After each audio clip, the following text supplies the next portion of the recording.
Hello friends, welcome back to my channel. চলে এলাম একটা নতুন সুন্দর দিনের ব্লগ নিয়ে। এখন ঘড়িতে বাজে ৩:৩২। আজকে বুধবার ২৫ তারিখ। এখন ভোর ৩:৩০ বাজে। আর এখন আমি উঠে গেছি আর চলে এসছি কিচেনে। কেন এসছি এত সকাল সকাল সেটা জানতে হলে পুরো ভিডিওটা স্কিপ না করে দেখতে থাকো। এইদিকে জিদানের দুধের বোতল রেডি হয়ে গেছে। আর আমি ১ কাপ গরম গরম আদা দিয়ে চা বসিয়ে দিয়েছি নিজের জন্য। এত সকালে আজকে ওঠার কারণ হলো আমরা আজকে শান্তিনিকেতন যাচ্ছি ঘুরতে কিছুদিনের জন্য। তো আমাদের ট্রেন হচ্ছে এনজেপি থেকে ভোর ৫:৩০টায়। তার আগেই আমাদেরকে রওনা দিতে হবে। তো আমাদের ব্যাগপত্র সমস্ত রেডি। জিদানের জন্য আমি একটুখানি ওটস প্যানকেকও বানিয়ে নিয়েছি, সেটা টিফিন বক্সে নিয়ে নিয়েছি। সমস্ত গোছানো কমপ্লিট। এখন অরিজিৎ আর জিদান ঘুমোচ্ছে। আমি চাটা খেয়েই একটু ফ্রেশ হয়ে অরিজিৎকে ডেকে দেবো, তারপর জিদানকে আমি রেডি করব। তো চলো আজকের ভিডিওটা তাহলে শুরু করা যাক, স্কিপ না করে দেখতে থাকো। গতকাল সারাদিন অনেক খাটাখাটনি গেছে এবং আজকে রাতে আমি একদমই ঘুমাইনি, কারণ ভোরবেলা যেহেতু ট্রেন রয়েছে ঘুমোলে চলবে না। তো তা সত্ত্বেও সারা রাত না ঘুমিয়ে আমি এইভাবেই নিজেকে অ্যাক্টিভ রাখলাম চা খেয়ে, যাতে সকাল সকাল আর ঘুম থেকে উঠতে কোনো রকম প্রবলেম না হয়। এরপর আমি একটু মেডিটেশন করছিলাম, কারণ হাতে ১০-১৫ মিনিট ছিল। দেন আমরা সবাই রেডি হয়ে নিচে চলে এসেছি এবং দেখো জিদান ট্রলিটা পেয়ে কত খুশি। আমাদের বাড়ির কাছে একজন টোটোওয়ালাকে বুক করে রেখেছিলাম স্টেশন যাওয়ার জন্যে। আর এখানে ভোর ৪:৩০ বাজতে না বাজতেই দিনের আলো ফুটে গেছে। দেখে মনে হচ্ছে যেন ভোর ৬টা কি ৬:৩০ বাজে, কিন্তু এখন ঘড়িতে সময় হলো ৪:৩০। রওনা দিলাম আমরা শান্তিনিকেতনের পথে। আমাদের বাড়ি থেকে এনজেপি স্টেশন যেতে সময় লাগে ২০ মিনিট। আর এখন দেখো দিনের আলো ফুটেছে এবং রাতের যে লাইটগুলো সেগুলো অন করা রয়েছে। এই ভোরবেলার দৃশ্যটা দেখতে এত সুন্দর লাগছিল। আর ঠান্ডা ঠান্ডা হাওয়াও চলছিল।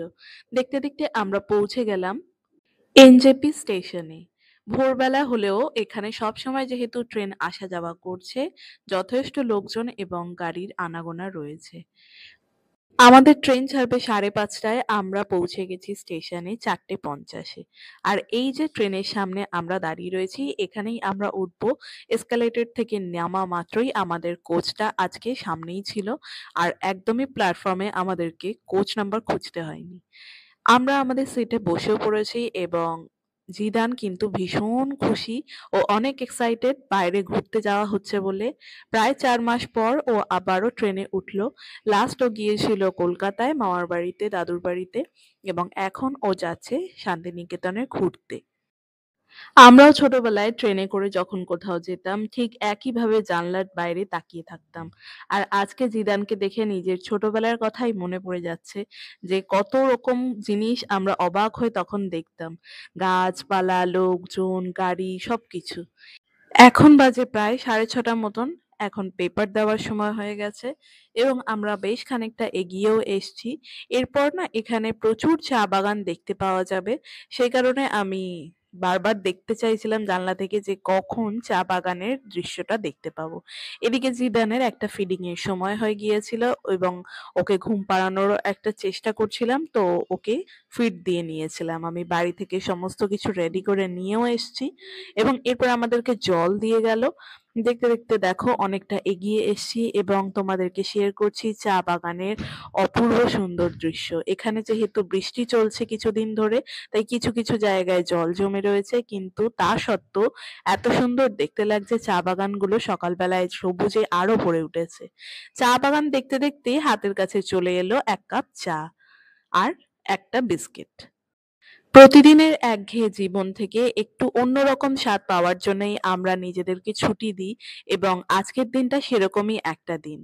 দেখতে দেখতে অনেকটাই রাস্তা আমরা ক্রস করে এসছি। এখন যে জায়গাটা তোমাদেরকে দেখাচ্ছি সেটা হচ্ছে মালদা। এইখানে স্টেশনটা পার করার পরেই দেখা যাচ্ছিল প্রচুর আম গাছের বাগান। আর দেখতে পাচ্ছিলাম অনেক আম বড় বড় ধরে রয়েছে গাছে। জানি না তোমরা স্ক্রিনে অতটা পরিষ্কার দেখতে পাচ্ছ কিনা, কিন্তু এই যে আম গাছগুলো, এখানে প্রচুর আম ধরেছিল গাছে। এত আম দেখে নিজের ইচ্ছা করছিল যেন ছুটে গিয়ে আমগুলো পেড়ে নিয়ে আসি। এদিকে জিদানের ঘুমের সময় হয়ে যাওয়াতে জিদান কোলের মধ্যেই ঘুমিয়ে পড়ল। যাক, একটু নিশ্চিন্ত, কারণ ও অনেক দুষ্টুমি করছিল। তো ভাবলাম ও একটু ঘুমোলে আমাদেরও একটু রেস্ট হবে। তো আমরা সেই রকম ভাবে ঘুমোতে তো পারিনি, ট্রেনে এইভাবে ঘুমানো যায় না। কিছু দূর যেতে না যেতেই আবার দেখলাম যে ফারাক্কা ব্যারেজ চলে এসছে। এটা তো মিস করা যাবে না, যতই যাই হোক না কেন। এইরকম সুন্দর দৃশ্য তো রোজ রোজ দেখার মেলে না। সেই কারণে এটার জন্য আমরা প্রত্যেকেই ওয়েট করে থাকি যাওয়া আসার সময়। গতবার যখন আসছিলাম রাত হয়ে গিয়েছিল, তো আমরা দেখতে পাইনি, কিন্তু আজকে কি সুন্দর দেখতে লাগছে দেখো। এদিকে কয়েকটা লক গেটের খোলা রয়েছে এবং জল পাস হচ্ছে, দেখাও যাচ্ছে। সেই মতন এইখানে জল থই থই করছে যেহেতু বর্ষাকাল। এই ড্যামটার উপর দিয়ে যাওয়ার সময় ট্রেনটা অনেক স্লো চলছিল, যেহেতু জলের ওপরে পুরোটা ট্রেন লাইনটা, সে কারণে খুবই স্লো চলছিল।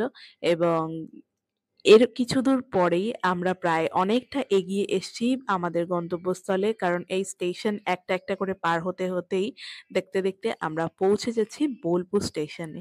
কিন্তু তার আগে জিদান ঘুম থেকে উঠে যাওয়ায় ওর আরেকটা খাবারের সময় হয়ে গেছিল। তো ওর জন্য যে আমি ওটস প্যানকেক বানিয়ে এনেছিলাম সেটাও খুব একটা খায়নি। আর আমি ওটস প্যানকেক ছাড়াও অনেক রকম খাবারের অপশন জার্নি করার সময় ক্যারি করছিলাম। যেহেতু বাচ্চা জার্নি করলে অনেক রকম মুডের মধ্যে থাকে, অনেক সময় খেতেও ইচ্ছা করে না। সেই জন্য আমি ওর জন্য শুকনো মুড়ি, একটু বিস্কিট, এই ধরনের খাবারগুলো ক্যারি করছিলাম। তো ওটাই ও খেয়েছিল। ও ট্রেনে আজকে দুধ মুড়ি খেয়েছিল, সাথে বিস্কিটও খেয়েছিল। এরপর আমরা ঠিক 11টায় পৌঁছে গেলাম বোলপুর শান্তিনিকেতন স্টেশনে। খুবই আনন্দ হচ্ছে, কারণ অনেকদিন পর আমি যাচ্ছি প্রপার ভ্যাকেশনে, কিন্তু অরিজিতের কাজ রয়েছে। অরিজিৎ কাজ ছাড়া কোথাওই যায় না। এখানে অরিজিতের কাজ আছে, যে কারণেই আসা। এবং আমার কিন্তু এই সময়টা ছুটির সময়।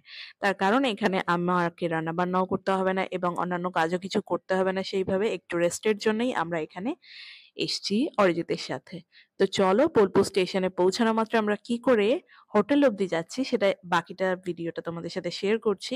এখন আমরা রয়েছি বোলপুর স্টেশনের বাইরে টোটো স্ট্যান্ডে, এবং আমাদের জন্য টোটো ওয়েট করছিল। সেখানে আমরা উঠে গিয়েছি এবং জিদান তো অনেকক্ষণ বেশ ঘুমিয়েও নিয়েছিল এবং খাওয়া দাওয়া হয়ে গেছিল। তো ও ফুল রয়েছে আর একদম ফুল মুডেও রয়েছে। খুব মজাও পাচ্ছিল যে অনেকদিন পর আমরা ঘুরতে বেরিয়েছি। নতুন জায়গায় টোটো চড়ে যাওয়া মানে বুঝতে পেরে গেছে যে আমরা নতুন জায়গায় এসে গেছি। তো আমরা আজকে কোন রিসর্টে উঠছি সেটা তোমাদের সাথে এবার শেয়ার করব। আমরা এখান থেকে টোটো নিয়ে সোজা চলে যাচ্ছি কঙ্কালীতলায়, যেটা বোলপুর স্টেশন থেকে বেশ খানিকটা ইন্টেরিয়ারে। এবং আমরা সকলেই জানি কঙ্কালীতলা কিসের জন্য ফেমাস। তো সমস্তটাই আমি তোমাদেরকে ব্লগের মাধ্যমে শেয়ার করব টুকরো টুকরো করে। আজকের ভিডিওটা অনেকটাই লং হয়ে যাচ্ছে, তো আমি এখন অলমোস্ট পৌঁছে গিয়েছি কঙ্কালীতলার কাছাকাছি। এবং রাস্তা দিয়ে যেতে যেতে যতটুকু ভিডিও আর কি তুলেছি, বিশ্বভারতী ক্যাম্পাসের পাশ থেকে এসছি এবং আশ্রম মাঠ, তাছাড়া মেলার মাঠ, এই সমস্ত জায়গাগুলো দেখতে পেয়েছি। এরপর চলে এসেছি আরো ইন্টেরিয়ারে। এখন দেখতে পাচ্ছ তোমরা এক্কেবারে গ্রাম্য পরিবেশ এবং মাটির বাড়ি, একচালার ঘর, এগুলো প্রায় অনেক বছর পর আমি দেখছি, যে কারণে দেখে বেশ ভালোও লাগছে, গ্রাম বাংলার একটা রূপ।